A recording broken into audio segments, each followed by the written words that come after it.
PSL এ অভিষেকে বাজিমাত করেছেন tiger spinner Rishad Hossain. ৩ wicket নিয়ে দলের জয়ে রেখেছেন বড় অবদান, নাম লিখেছেন ৩টি রেকর্ডে। প্রশংসা কুড়িয়েছেন সতীর্থদেরও। ম্যাচ শেষে টিম হোটেলে লাহোর কালান্দার্সের টিম মালিকও মুখর ছিলেন রিশাদ বন্দনায়।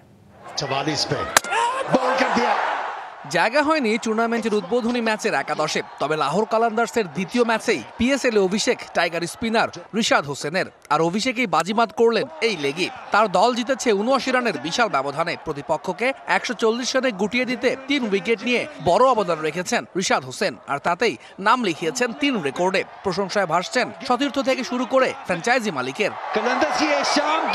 পিএসএল এ বাংলাদেশের কোনো বোলার হিসাবে সেরা বোলিং ফিগারের তালিকায় ২ নম্বরে উঠে এসেছেন রিশাদ। পেছনে ফেলেছেন সাকিব আল হাসানকে। ২১ রানে ৩ উইকেট নিয়ে এই তালিকার শীর্ষে মাহমুদুল্লাহ রিয়াদ। ৩১ রানে সমান উইকেট নিয়ে ২-এ উঠে এসেছেন রিশাদ হোসেন, আর ১৪ রানে ২ উইকেট নিয়ে ৩ নম্বরে রয়েছেন সাকিব।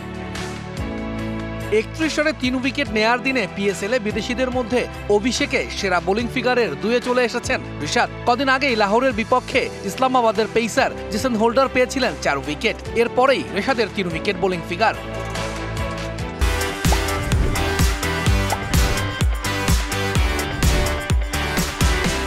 আবার টাইগার ক্রিকেটারদের মধ্যে বিদেশি লিগে অভিষেক ম্যাচে এখন সেরা বোলিং ফিগারটা দখল করে নিয়েছেন রিশাদ হোসেন। গ্লোবাল সুপার লিগে ২০ রানে ২ উইকেট নিয়ে এই রেকর্ড ছিল তানজিম সাকিবের দখলে।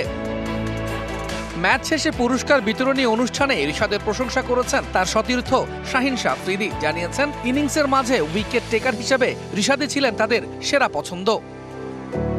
আবার ম্যাচ শেষে টিম হোটেলেও রিশাদ বন্দনায় মুখর ছিলেন লাহোর কালান্দার্সের মালিক সামিন রানা। ফ্র্যাঞ্চাইজিটির শেয়ার করা একটি ভিডিওতে দেখা যায় রিশাদকে গেম চেঞ্জার হিসেবে আখ্যায়িত করেন তিনি।